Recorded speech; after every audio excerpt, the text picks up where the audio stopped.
안녕하세요. 4월 7일 금요일입니다. 오늘은 마태복음 27장 45절부터 56절까지입니다. 제가 읽겠습니다. 제6시로부터 온 땅에 어둠이 임하여 제9시까지 계속되더니 제9시쯤에 예수께서 크게 소리질러 이르시되 엘리 엘리 라마 사박다니 하시니 이는 곧 나의 하나님 나의 하나님 어찌하여 나를 버리셨나이까 하는 뜻이라. 거기 섰던 자 중 어떤 이들이 듣고 이르되 이 사람이 엘리야를 부른다 하고 그 중에 한 사람이 곧 달려가서 해면을 가져다가 신포도주에 적시어 갈대에 꿰어 마시게 하거늘 그 남은 사람들이 이르되 가만두라 엘리야가 와서 그를 구원하나 보자 하더라. 예수께서 다시 크게 소리 지르시고 영혼이 떠나시니라. 이에 성소 휘장이 위로부터 아래까지 찢어져 둘이 되고 땅이 진동하며 바위가 터지고 무덤들이 열리며 자던 성도의 몸이 많이 일어나되 예수의 부활 후에 그들이 무덤에서 나와서 거룩한 성에 들어가 많은 사람에게 보이니라. 백부장과 및 함께 예수를 지키던 자들이 지진과 그 일어난 일들을 보고 심히 두려워하여 이르되 이는 진실로 하나님의 아들이었도다 하더라.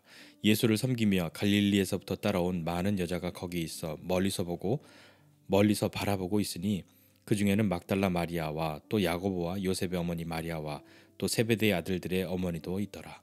아멘. 예수님께서 십자가에 못 박혀 죽으십니다. 제6시로부터 온 땅이 어둠이 임했다. 태양도 빛을 잃고 제9시까지 계속되었다. 낮 12시부터 오후 3시의 시간을 이야기하는데요. 약 3시간가량 예수님이 십자가에 못 박혀 매달리셨죠. 그리고 십자가 위에서 물과 피를 다 쏟으시고 자신의 생명을 내어주십니다. 그때에 제9시쯤에 예수님께서 엘리 엘리 라마 사박다니라고 외치십니다. 나의 하나님 나의 하나님 어찌하여 나를 버리셨나이까. 이렇게 하나님을 부르는데 하나님은 아무 답도 없으십니다. 마치 하나님이 예수님의 십자가에 죽으시면은 그 어떠한 능력도 베풀지 않기로, 어떠한 도움도 주지 않기로, 어떠한 일도 하지 않기로 결심하신 것처럼 마치 하나님이 그것을 외면하시는 것처럼 그렇게 있죠. 왜 예수님은 버림받으셔야만 했을까요? 왜 외면당하셔야만 했을까요? 하나님은 그 아들 예수 그리스도의 십자가의 죽으심을 통하여 단지 예수님이 죽는 그 사건으로 끝이 아니라 그 일이 왜 일어나야 했고 그 일의 의미는 우리 때문이지 않습니까? 우리를 살리기 위해서 우리의 허물과 죄 때문에 예수님이 십자가에 죽으신 것인데 예수님은 죄인으로 십자가 위에서 죽으신 것이 아니라 죄인을 위해서 죽으신 것이죠.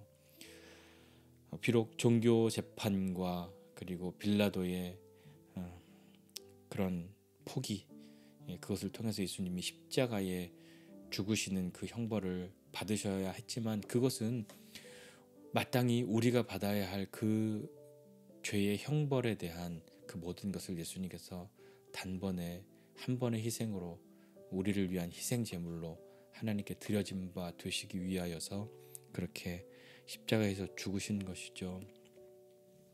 그러나 어찌하여 나를 버리셨나이까 라고 말하는 그것에 하나님 정말 이러실 거냐고 나를 왜 버리시냐고 하는 그런 우리와 같은 마음이 아니라 우리도 때로 기도하거나 그럴 때 하나님 하나님 부르는데 하나님이 아무런 대답도 하지 않으시면 나를 버리신 것만 같고 그런 마음이 들지 않습니까? 예수님은 완전한 인간으로 그러나 죄 없으신 인간으로 십자가에 죄인을 위해서 죽으신 그 시간에 하나님이 정말 나를 버리신 것이 아니라 나를 버리시지 않는다는 믿음이 있으시니까 그 믿음으로 십자가의 죽으심의 자리까지 나아간 것이지 않습니까? 그 예수님의 십자가의 죽으심 가운데 많은 사람들이 있었습니다. 47절 이하에 보니까 어떤 사람이 예수님이 엘리 엘리 라마 사박다는 것을 듣고 저 사람이 엘리야를 부르네 라고 이야기합니다. 그리고 어떤 사람은 그 중에 누군가는 또 예수님에게 나름의 자비를 베풀고자 하는 그런 마음이었는지 해면을 가져다가 신포도주에 적셔서 갈대에 꿰어가지고 십자가에 매달리신 예수님의 입에 갖다 대어 드리려고 합니다. 그러나 남은 다른 사람들이 얘기하는 거죠. 야 가만둬 정말로 엘리야가 와서 그를 구원하는지 우리가 보자. 이렇게 여전히 조롱하고 모욕하는 멸시하는 그런 태도를 가지고 다른 사람들의 그 한 사람의 예수님을 향한 그 걸음을 막습니다. 그리고 50절에 보니까요. 이제 예수님이 다시 크게 소리 지르시고 영원히 떠나시니라. 다시 크게 소리 지르시고, 다른 성경에는 뭐 예수님의 십자가 위에서의 7번의 7가지의 그 말씀에서 가상 7원이라고 해서 우리가 이야기도 하는데, 마태는 그것을 자세히 기술하지는 않았습니다. 예수님이 십자가에서 죽으시고 그때에 어떤 일이 일어났는가, 성소의 휘장이 위로부터 아래까지 찢어져서 둘이 되었다 라고 이야기합니다. 성소의 휘장, 그것은 함부로 그 누구도 대제사장 이외에 그 어떤 사람도 하나님 앞에 나아갈 수 없고, 대제사장조차도 1년에 단 한 번 하나님 앞에 나아갈 수 있었는데, 그 성소를 가로막고 있던, 구별해 두었던 그 휘장을 하나님이 찢으신 것이죠. 위에서부터 아래로 찢어졌다라고 하는 것은 하나님이 찢으셨다는 그 의미입니다. 그렇기 때문에 예수님의 죽으심으로 이제 우리가 어떤 대리인을 통해서 나가는 것 아니라 하나님 앞에 그 어떠한 사람이라도 담대하게 나아갈 수 있는 것이죠. 은혜의 보좌 앞에 담대히 나아갈 수 있는 새롭고 산 길, 그 은혜의 길을 열어주셨습니다. 예수님으로 말미암아서요. 그때 또한 땅이 진동하고 바위가 터졌습니다. 무덤이 열리고 자던 성도들의 몸도 많이 일어났는데, 그들은 예수님의 부활 이후에 이 일이 일어나는 거죠. 예수님이 가장 먼저 부활하신 것이니까요. 그 부활하신 그 예수님 부활하시고 난 이후에 이 일들도 일어납니다. 그래서 사람들에게 보이기도 하죠. 거룩한 성에서 다른 사람들에게 보여졌다 이렇게 이야기합니다. 거룩한 성, 그 예루살렘 성을 이야기하는 것일 텐데, 그것은 또 보여진 것이니까 누군가가 봤으니까 증인들이 있는 것이잖아요. 이 거룩한 성에 들어갔다 하는 것은 또한 나중에 예수님으로 말미암아 믿음의 사람들이 하나님의 그 천국의 성에, 하나님 나라에 들어간다 하는 것을 또 예표하기도 하는 것 같습니다. 그때에 백부장과 함께 예수를 지키던 자들, 그 사람들이 본 것은 예수님의 죽으심, 그리고 지진과 그 일어난 여러 가지 일들을 보고 심히 두려워하였다라고 기록하고 있는데요. 그들은 왜 두려웠을까요? 지금 이 군인들의 입장에서는 거의 12시간 이상 예수님과 이렇게 지내면서 예수님을 향해서 이야기했잖아요. 네가 유대인의 왕이냐고 조롱도 하고요, 채찍질도 하고요, 예수님을 창으로 찌르기도 하고요, 예수님 물과 피를 다 쏟으시고 십자가 위에서 죽지 않으십니까? 그렇게 했던 사람들이 예수님이 죽으시니까 이 일들이 일어나는 것을 보고 어찌 두렵지 않았겠습니까? 그래서 그들이 고백하는 것은 이 사람 정말로 하나님의 아들이었구나 라고 말하는 것이었습니다. 그 말 가운데 그들은 내가 좀 잘해줄 걸, 이 정도의 의미가 아닌 거잖아요. 내가 하나님의 아들인 줄 모르고 그를 모욕했고 그를 조롱했고 그에게 채찍질했고,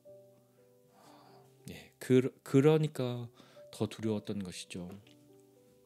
자, 이제 이 이후에 이들은 예수님을 어떻게 생각했고, 과연 이 사람들은 예수님을 믿게 되었을까요? 어땠을까요? 이들이 자꾸 이들의 마음속에 떠올랐던 단어는 아마 유대인의 왕, 하나님의 아들, 이런 것이었을 테니까요. 정말로 이분이 하나님의 아들이셨구나 라고 하는 이 고백이 정말 진실한 고백이 되어져서 이들의 인생 가운데서 놀라운 일들이 일어났었기를 바라봅니다. 이 사람들 어떤 일이 여러 가지 그 전해져 오는 이야기들 속에 로마 병정 중에 누구가 어떠한 사람이 예수님을 믿게 된 그런 이야기들, 그런 이야기들이 또 들려지고 하고 있는데, 성경에 기록된 이야기는 아니니까요. 충분히 그럴 수 있다 생각할 수는 있죠. 그러면서 이 백부장과 그 함께 지키던 자들, 그 군인들이 예수님을 하나님의 아들이라 이렇게 고백하였고, 또 55절 이하에 보니까 예수를 섬기고 갈릴리에서 따라온 많은 여자들이 거기에 있었다. 그들 가운데에 예수님을 조롱하고 예수님을 향해서 뭐 희롱하고 모욕하고 어떻게 되나 보자 하고 그렇게 하고 있는 사람들 사이에서도 예수님을 섬기며 따라온 사람들이 있었습니다. 예, 끝까지 예수를 따르기 위해서 거기에 있었던 사람도 있었던 것이죠. 그들 중에는 막달라 마리아와 야고보와 요셉의 어머니 마리아와 세베대의 아들들의 어머니 예, 살로메 그 어머니들이 있었죠. 여기 다 어머니들 세 분을 이야기하네요. 어머니들은 다 이렇습니다. 오늘 이 말씀 보면서 생각해보고 싶은 것이 있는데요. 휘장이 위로부터 아래까지 찢어졌다라고 하는 것은 참 이야기를 많이 듣고 이 말씀 때문에 우리가 하나님 앞에 담대히 나아가는 예수님의 이 하신 일 때문에 하나님 앞에 나아간다라고 하는 믿음으로 나아가는데 과연 우리는 하나님 앞에 담대히 나아갑니까? 이 담대히 나간다고 하는 것은 나는 죄 없어. 뭐 나는 하나님 앞에 나갈 만큼 아주 뭐 정직하고 성실하게 죄 안 짓고 그렇게 잘 살았어. 난 당당해. 그런 담대함이 아니죠. 그런 담대함이 아니라 내가 하나님 앞에 나가는 담대함은 오히려 뻔뻔함에 가깝습니다. 나는 정말 하나님 앞에 나갈 수 없는 사람이지만 내가 사는 삶의 모양 아무에게도 드러나지 않았던 내 마음속에 있었던 것 내가 마음으로 생각했던 것 그런 것들이 드러난다면 도저히 어디에도 얼굴을 들고 다닐 수 없을 텐데 그러나 하나님 앞에 나아갈 수 있다고 하는 것은 예수님께서 십자가 위에서 죽으신 그 예수님의 죽으심 그 십자가의 공로 그 보혈을 의지하여 하나님 앞에 뻔뻔하게 나아갈 수 있는 그 길을 우리에게 열어주셨다는 것입니다. 표현이 좀 그래서 뭐 좀 거부감이 들 수도 있겠지만 그러나 우리는 뻔뻔하게 하나님 앞에 나아가야 합니다. 예수님이 그것 때문에 십자가 위에서 죽으셨으니까요. 우리를 위해서 십자가에서 죽으심으로 열어주신 하나님 앞으로 나아가는 그 은혜의 길 하나님이 위로부터 아래로 찢으신 그 성소의 휘장 그 휘장 뒤에 있었던 그 하나님의 임재 그 은혜의 보좌 앞에 우리는 담대히 나아가야 합니다.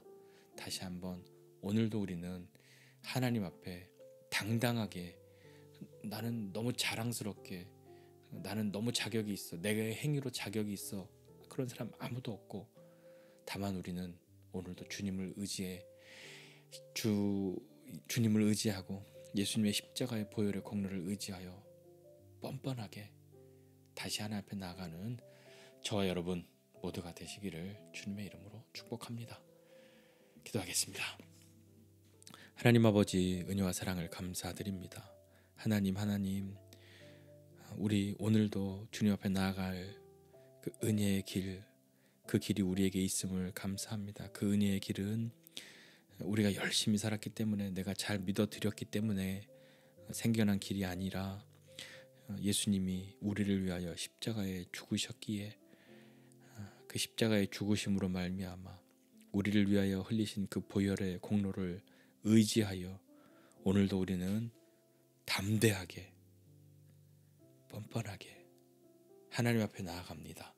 하나님 주님 앞에 나아가는 매일매일의 우리의 삶이 되도록 은혜를 베풀어 주시고 주님과 함께 살아가는 그 믿음의 길이 우리에게 열려졌기에 다른 데 우리의 마음과 생각을 두지 않고 주님을 따르는 믿음의 사람들이 다 되게 하여 주옵소서.